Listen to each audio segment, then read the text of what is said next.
15 million barrels of oil. In 1970, that was the number the US used per day. That figure was increasing 5% each year. According to President Nixon, oil was the lifeblood of the economic system and central to the daily lives of Americans. Mama, let me be. Talk to the fishes in a deep blue sea. Houses were getting bigger, cars were getting bigger, people were driving more, so oil consumption was zooming, and American oil production peaked in 1970s. We just merrily going along consuming all these fossil fuels and wondering about the blanket, the yellow blanket that seemed to be hanging over the city. During the 1973 Arab-Israeli War, Arab nations fiercely opposed the United States' support for Israel. In October 1973, the largely Arab Organization of the Petroleum Exporting Countries, also known as OPEC, agreed to begin an embargo of the United States and its allies to discourage support for Israel, then made unreasonable demands for Israel to give up territory. I don't know, I guess we would describe it as a heavy-handed, clumsy weapon that was not used selectively. It was used like a club, and governments that imposed it had no real idea of the impact it would have. US and Israel calculated that the Arabs would never be able to get their act together. And they had not prepared any contingency plans for a cutoff in the fuel supply. This was kind of negligent, I think, on Kissinger's part. I mean, these threats have been going on for months, if not several years. There's a real self-interest here, and that is to force higher oil prices up. If oil prices go through the roof, the oil producers are going to get a lot more money. More than 2 million barrels a day of oil we expected to import into the United States will no longer be available. We must therefore face up to a very stark fact. We are heading toward the most acute shortages of energy since World War II. As emergency reserves ran out, the price of a barrel of oil in America doubled, then quadrupled. Meanwhile, OPEC continued to raise prices. By January, the price of oil had risen 400%. Expect higher prices if you can find gasoline. The predictions are that most service stations will be closed.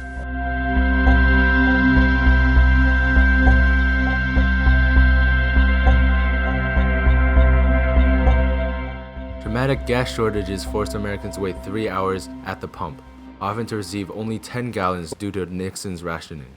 20% of stations had no gas at all, and many were only allowed to sell to commercial vehicles. Nixon responded with price controls, which ended up lengthening the lines.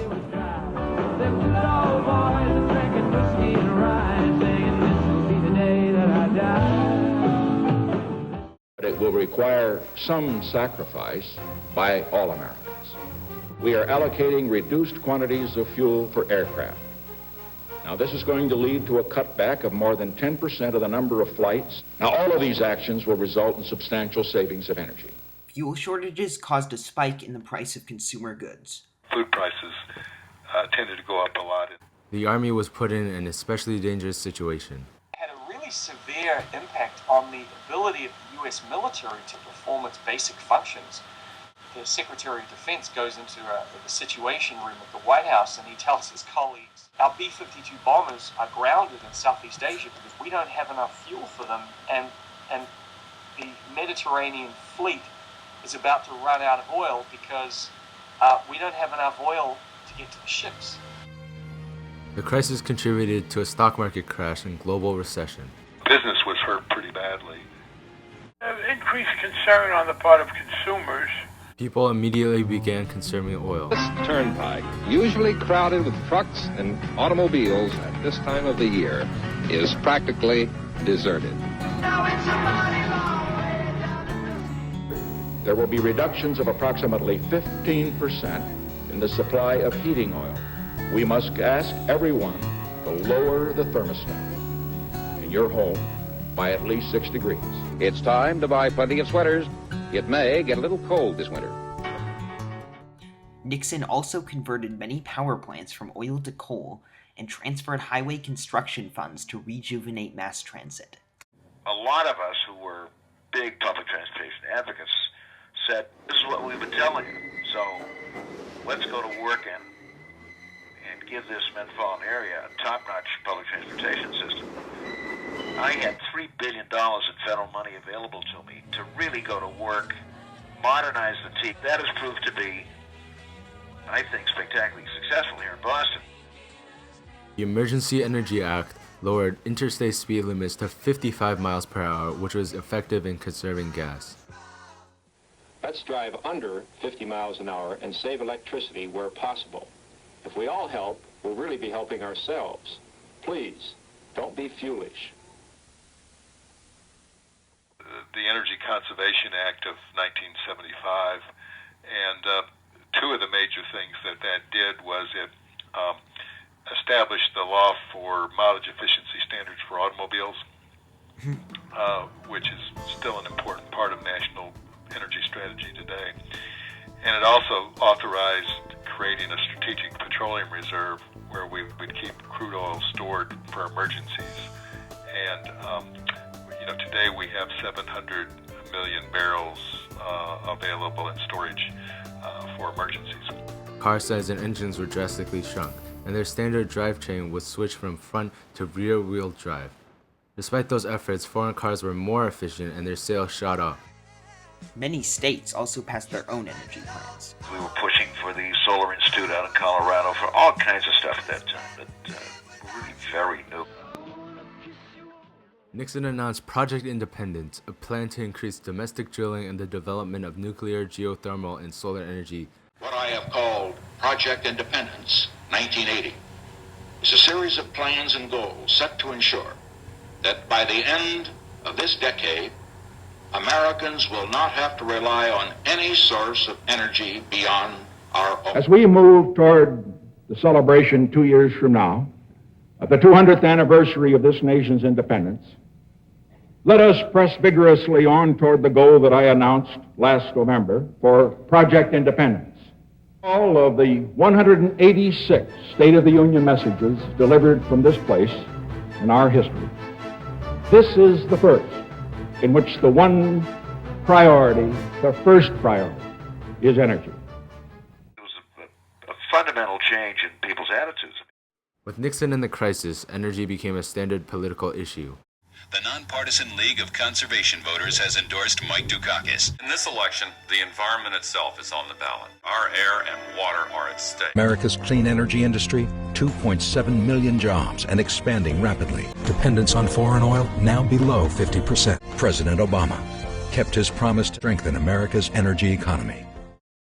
Nixon and Kissinger were in constant negotiation with OPEC countries, especially pro-Western and anti-embargo leaders Saudi Arabia and Egypt. Nixon threatened America's economic, diplomatic, and political help and prepared for a potential military occupation. The Nixon administration had plans to send the Marines in to invade and occupy Abu Dhabi. The Marines were on an aircraft carrier that was already in position, and they were, as I understand it, they were in place. I mean, they were ready to go. OPEC's sharp division over the next step ultimately caused the embargo to end peacefully. Once Faisal said, I don't want to do this anymore, all the moderate Arab oil producers fell in behind him. At least in this case of the Saudis, they would never impose an embargo again. Israel agreed to withdraw from parts of the Sinai and eventually from Golan Heights in Syria, which lessened opposition from the radical Arab countries. In March 1974, a fiercely divided OPEC barely voted to end the worst embargo in history. An embargo crossed a line, and from that you see US officials decide they're going to do something with OPEC. Come hell or high water, they're going to try and tackle OPEC and to break OPEC. The embargo sort of gave an incentive for the United States to make a commitment that it would get involved in the Middle East peace process, which it, did follow up on, and Carter followed up on at Camp David. They drew the lesson that, well, Faisal is the most powerful, the Saudis the most powerful, so we are going to really hitch our wagon to the Saudis, and the Saudis are going to become our big oil supplier.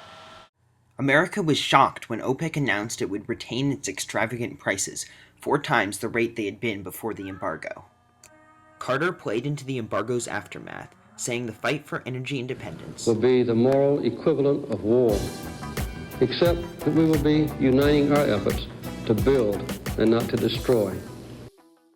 Carter formed the Department of Energy and other new agencies to negotiate with OPEC and achieve energy independence. This set a quota of 8.5 million barrels of imported oil per day. These set of energy proposals had 113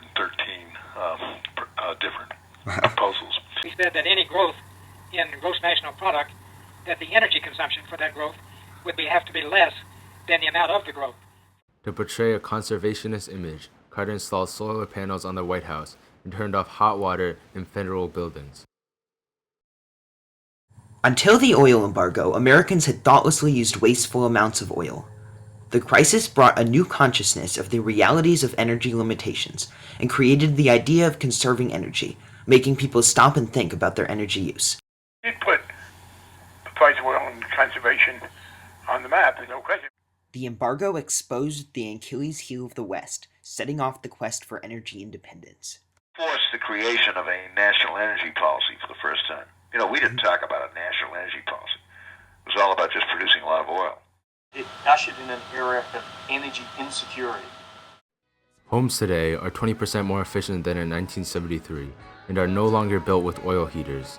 The average appliance uses less than half the amount of energy of its 1970s equivalent. We were starting from almost zero when it came to this kind of thing. Nobody talked about energy efficiency, conservation, all this kind of stuff back when I was in the legislature in the 60s. It just wasn't on the radar. It wasn't until the embargo that we really started thinking seriously at the federal and state level about energy conserving, energy saving, energy efficient kinds of things. But we certainly got it. It had a revolutionary effect on U.S. foreign policy for sure. It changed the way presidents look at the projection of U.S. power around the world. They can't do it without oil. The Arab oil embargo and the crisis it caused had a lasting impact on America. From her global relationships to cultural habits to long-term energy policies and political debate. I think 1973 is one of the most important years in the 20th century. Today, America's trade deficit in oil is over $1 billion a day, more than the wars in Iraq and Afghanistan combined. The United States still faces a serious oil crisis. We must learn from the embargo, invest in alternative energy, and finally achieve energy independence.